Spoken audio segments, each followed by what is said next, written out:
स्वागत है आपका हमारे YouTube चैनल आवाज़ अदनान पर। उम्मीद करता हूं आप सब बहुत अच्छे होंगे। क्या महाराष्ट्र के मुख्यमंत्री बनेंगे इम्तियाज जलील? महाराष्ट्र विधानसभा की तारीखों का अनाउंस हो गया है और सारी पार्टीज ने अपनी कमर कस ली है और मैदान में दमदारी से उतर चुके हैं। उसी और ये देखने मिला है कि ऑल इंडिया मजलिस इत्तेहादुल मुस्लिमीन के पोस्टर लगे हैं जिसमें लिखा है भावी मुख्यमंत्री इम्तियाज जलील। तो क्या ये माना जा सकता है कि इम्तियाज जलील महाराष्ट्र के मुस्लिम मुख्यमंत्री बनेंगे? क्या महाराष्ट्र में एआईएमआईएम इतिहास लिखेगी? एआईएमआईएम 100 सीटों पर चुनाव लड़ेगी, इस बात का अपडेट आया है। लड़ सकती है, इस बात की अपडेट आया है। और 500 फॉर्म कैंडिडेट्स के आए हैं एआईएमआईएम के कि हम यहां से इलेक्शन लड़ना चाहते हैं। अभी सीटों का अनाउंस हो जाएगा, टोटल कितनी सीटों पर एआईएमआईएम चुनाव लड़ेगी। इसी और अब आपने ये देखा, मैं आपको फोटो दिखाता हूं, उसमें देखें कि पोस्टर लगे हैं महाराष्ट्र की सड़कों पर, भावी मुख्यमंत्री इम्तियाज जलील। अगर ऐसा होता है तो महाराष्ट्र की तारीख और हिंदुस्तान की तारीख में एआईएमआईएम एक बहुत अच्छी पार्टी बनकर उभरेगी और पहला मुख्यमंत्री या फिर अगर सरकार बनती है तो एआईएमआईएम की पहली सरकार बनेगी। या तो सहयोग से यानी कि किसी को अपना सहयोग दें, साथ दें, लेकिन एआईएमआईएम पहली बार हिस्सेदारी लेगी।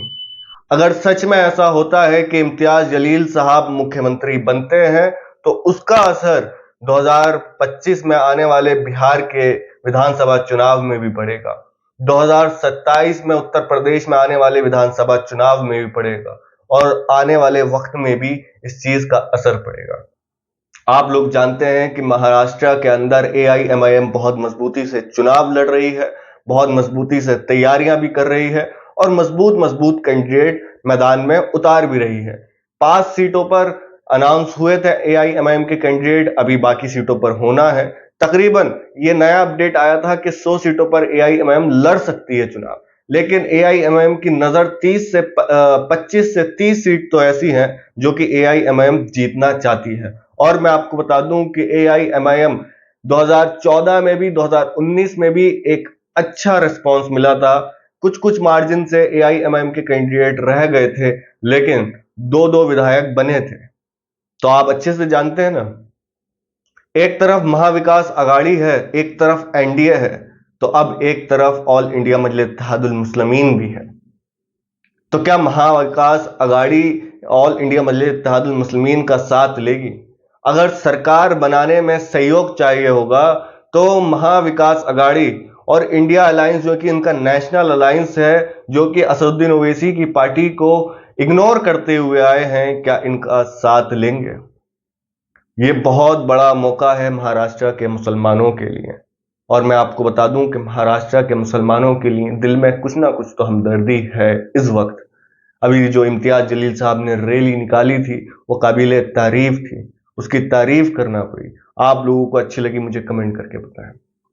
एक पीसफुल रैली निकली, उसके बाद हिंदुस्तान के मुसलमानों और खासकर महाराष्ट्र के मुसलमानों के दिलों में एआईएमआईएम को लेकर नरमी और मोहब्बत उठी है। तो क्या महाराष्ट्र के मुसलमान असदुद्दीन ओवैसी की पार्टी एआईएमआईएम पर भरोसा करेंगे? आप लोग मुझे कमेंट करके बताएं। ये बहुत बड़ा मौका है, लेकिन एआईएमआईएम को रोकने के लिए भी बहुत सारे लोग हैं।